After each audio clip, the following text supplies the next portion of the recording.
দোকান থেকে কিনে নিয়ে আসতে পারে। কিন্তু বলুন, ভক্তি যদি না থাকে ভগবানের সেবায় সন্তুষ্ট হয়? ভগবান বলে ভক্তি বিনা বিনা প্রেম সে নাহি মিলে নন্দলাল। ভগবানের নামে যদি প্রেম না থাকতো তাহলে কিন্তু আপনারা এখানে এসে এতক্ষণ বসে থাকতেন না।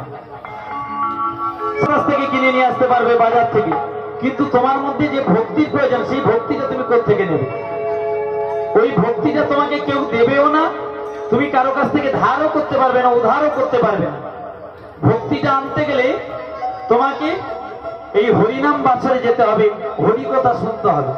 ভক্তিটা কি করে? আগেকার দিনে আপনারা দেখেছেন গোয়ালারা কি করতো না, যদি মন্থন করতো, তেমনি শাস্ত্র বলছে এই দেহটা একটা ভার, এই ভারে কৃষ্ণ নামের দুধ দিয়ে মনদণ্ড ভক্তি রসি করে টানলে যে প্রেমটা আছে ভগবানের নামে সেটা হচ্ছে ওঠা দুধ। প্রেম যদি আসে ভক্তি জন্মাবে, ভক্তি বসা দুধ। ভক্তি যদি আমাদের মধ্যে আসে নামে প্রেমে দীক্ষিত হবে। বুড়িমা বলছে ছেলে খেয়েছে, ছেলের বাবা খেয়েছে, কি গো মা?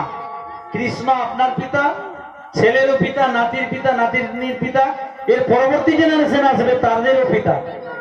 জগতের পিতা কৃষ্ণ জেনা ভজে বাপ, পিতৃদ্রোহী পাতকের পড়ে যায় পাপ। যার জন্য বুড়িমা বলছে আমার ঝোলা দুধ, আর বলছে না পসরার ওজন 1,00,001 মন।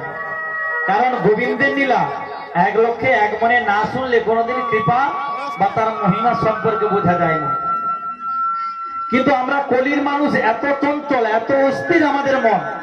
আপনারা দেখুন, এই তো কষ্ট করে কমিটি আমার সঙ্গে কথা বললো যে প্রত্যেক বছর প্রত্যেক জায়গায় মহোৎসব যে জায়গায় হয় দাদা, সেই জায়গায় তো কীর্তন হয়। বলে না দাদা, আমাদের এখানে সবাই কীর্তন শুনতে চায়, তার জন্য আমরা রাত্রে কীর্তন করব। খুব ভালো কথা, সবাই শুনতে চায়।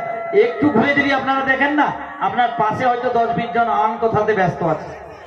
কেন না? কলির মানুষের মন বড় চঞ্চল অস্থির। এই যে 2 ঘন্টা বসে আছেন না, কতবার যে কত কি মনে পড়ছে তা ঠিক না। তাই কলির মন বড় চঞ্চল অস্থির। এই মনটাকে স্থির না করলে কোনোদিন এক মনে গোবিন্দের লীলা শোনা যায় না। আর এক মনে লীলা না যদি শুনতে পারেন তাহলে ভাববেন আপনার এই কীর্তন শোনা সার্থক না। আর এক মনে যদি শুনতে পারেন গোবিন্দের কৃপা পাবেন। কারণ ভক্তাধীন ভগবান, ভক্তের অধীনেই ভগবান। ভক্ত ডাকলে ভগবান আসে। মীরা ডেকেছিল ভগবান এসেছিল, রাধারানী ডেকেছিল ভগবান এসেছিল, ধ্রুব ডেকেছিল ভগবান এসেছিল, প্রহ্লাদ ডেকেছিল ভগবান এসেছিল। কিন্তু বলুন, আমার খেজুরি এলাকাতে কত জায়গায় কত হরিবাসর কত জায়গায় তৈরি হয়েছে, আমরা ডাকলাম 3 দিন 4 দিন 5 দিন ঘুমালাম না, কষ্ট করলাম, বাড়ির ছোট বড় কথা শুনে চাঁদা তুললাম, লক্ষ্মী ভান্ডারে টাকা নিয়ে দিলাম, সারা রাত ঘুমালাম না, তাতে ভগবানের কৃপা আমরা পেলাম না। কেন? আমাদের ডাকার মতো ডাক হয়নি। চঞ্চল মনে এই কীর্তন শুরু করে দিয়ে সে কাজে ব্যস্ত। এক মনে গোবিন্দের লীলা শুনলে তবে বোঝা যায়। কি গো মা, বুঝতে পেরেছেন তো? কথাগুলো হয়তো একটু আপনাদের মনে বাঁধলো, কিন্তু না, এই কথাগুলো অপ্রিয় সত্যি কথা। জানেন, স্কুলে যখন পড়েছিলাম মাস্টার মশাই বলেছিল যে সত্যি লাগে। কেউ যদি বলে যে মাধববাবু আপনি গান ভালো করছেন না, আমি বলবো আপনি গান